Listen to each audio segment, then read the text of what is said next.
Good evening, everyone. My name is Rick. Please allow me the next, hopefully, 8 to 10 minutes to tell you, or to give you my information speech. Raise your hand if you hate dieting. Please raise your hand if you hate being tired. Raise your hand if you love food. Please raise your hand if you love carbs. Right, carbs. And lastly, please raise your hand if you hate dieting. Okay, now I realize that dieting is not too popular with any of us, but please allow me the chance to discuss with you today a diet called the ketogenic diet, or keto for short.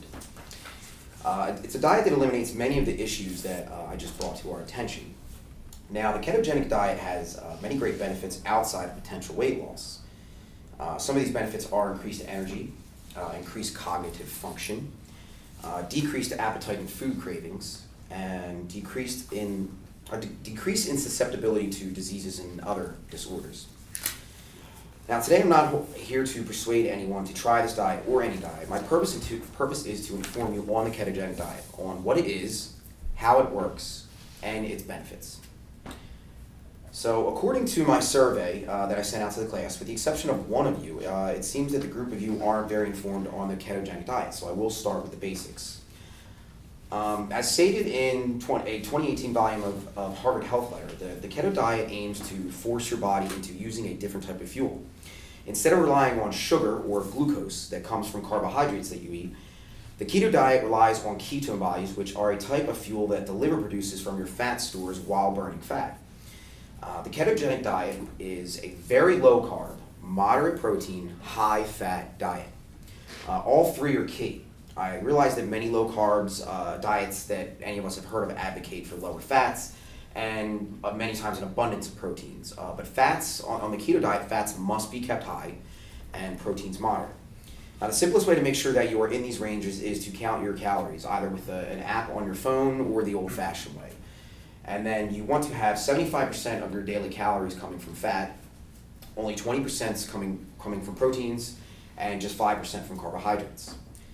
Keep in mind that you do not count fibrous carbs toward these totals. For example, non-starchy vegetables, leafy greens, things like that. Now, also remember that 1 gram of protein and carbs equals 4 calories, and 1 gram of fat equals 9 calories. So, for example, a 2,000 calorie a day diet would consist of 100 grams of protein, which is about 5 cans of tuna fish, 25 grams of carbs, which would only be 1 apple in an entire day, and then a whopping 165 grams of fat, which is about 16 tablespoons of butter, or 2 sticks of butter in a day. Now, obviously, these would not be your food choices in the day, but just to give you examples. Now, eating this manner ultimately does 2 things for you, which helps with many of the issues when dieting that we discussed earlier, along with many others. These 2 things are, it keeps blood sugar at a low and steady level, and it keeps your body from producing insulin, a hormone called insulin. Insulin is a hormone produced by the pancreas in response to a rise in blood sugar levels. Now, this is important. While insulin is present in your bloodstream, it is practically impossible to burn fat. Whenever you eat carbohydrates or a large amount of protein and not enough fat, your blood sugar or blood glucose levels will spike. Your pancreas then releases insulin to combat this into your bloodstream. Now, following the keto diet will cause a minimum rise in blood glucose and in turn a minimal insulin response. So, while eating ketogenically, your body spends less time with insulin in the bloodstream and more time in ketosis. Now, ketosis is a metabolic state in which your body utilizes fat for energy, your own fat stores. In keeping blood glucose at a low and steady level, it also helps to eliminate some of the issues most traditional diets present.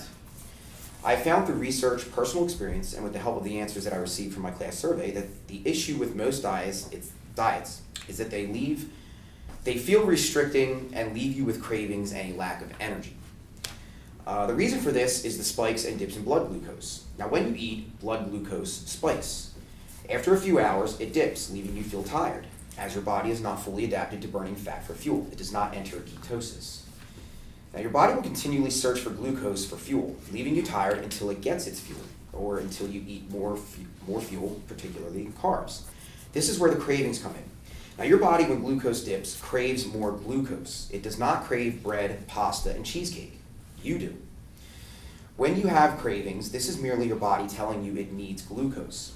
You and your appetite are obviously not going to want oatmeal and beans when your body is searching for glucose. You're going to crave that which you like, ice cream, pizza, etc. Also, while your body searches for glucose, it will run less efficiently, giving you that tired feeling. While your body is starving for glucose, it will start to conserve energy until it gets more fuel. This conservation of energy is what makes you feel lethargic. Also, when your body is regularly supplied with glucose from the carbohydrates you consume, the brain has trouble switching to fat for fuel. Dominic D'Agostino, PhD, a neuroscientist from the University of South Florida who has been researching keto diets and supplements for over 10 years, states that if you're on a really high carbohydrate diet and you go 4 or 5 hours without food, your brain senses an energetic crisis because it doesn't have a quick or easy access to the fat. If it did, there would not be a problem. Now, while eating keto, your body spends more and more time in ketosis and eventually becomes fat adapted. Now, fat adapted is a situation where your body no longer seeks glucose for fuel. It seeks to burn fat, both from dietary sources and from your own personal fat stores. Now, since your body is then seeking fat for fuel, you will no longer have any cravings for glucose. In other words, all the foods that you crave. This, in turn, does not make the diet feel at all restrictive, and in effect, it feels like it's not even a diet. Now, being fat adapted has many great benefits, but there are also other great benefits to the keto diet. Keto improves cognitive ability. Now, when consuming carbs and spiking blood glucose levels, your body releases many hormones besides insulin that have a clouding effect on the brain. This is even worse when blood glucose dips, as being physically tired certainly can impact your mental clarity as well. Again, when blood glucose rises, when blood glucose rises, many hormones are released in the body, many of which have a negative effect on the mood. So, let's see, I think I skipped a part here. Following the keto diet can also improve your mood. Again, this is because when blood glucose rises, many hormones are released into the body, many of which have a negative effect on mood. Now, keto has also been shown in many studies to help with various diseases and disorders, one of which being type 2 diabetes, which should interest many of you, as my survey showed that many of you know someone who has been diagnosed with this disorder. Now, type 2 diabetes is a disorder in which the body cannot utilize insulin properly to combat high blood glucose levels.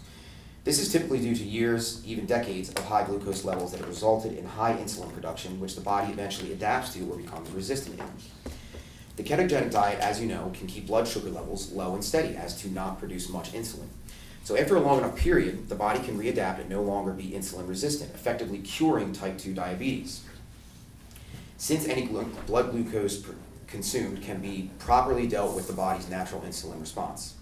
Now, according to a 2019 medical journal titled Diabetes and Metabolic Syndrome, Clinical Research and Reviews, a 65-year-old woman who was diagnosed with type 2 diabetes and major depressive disorder was placed on a ketogenic diet combined with exercise.